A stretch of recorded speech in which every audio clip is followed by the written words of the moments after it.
আয়াতুল কুরসি, এটা আপনারা পড়বেন। বিষ্ণু ইসা ইসলাম বলেন, মান করা আয়াতুল কুরসি দুবুরা কুল্লি সলাতিন মাকতুবাতিন লাম ইয়ামনাহু মিন দুখুলিল জান্নাতি ইল্লাল মাউত।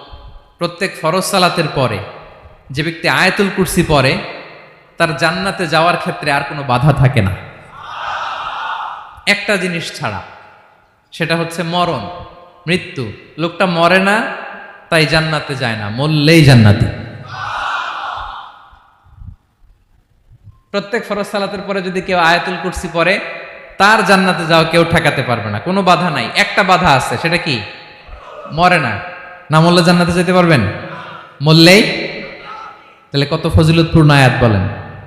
বাতুপা হাতের আমার কলেজের টুকরা ভাইয়েরা, প্রত্যেক ফরজ নামাজের পরে এটা পড়বেন ইনশাল্লাহ। বলেন সবাই, প্রত্যেক ফরজ সালাতের পরে এই আয়াতুল কুরসি পড়বেন।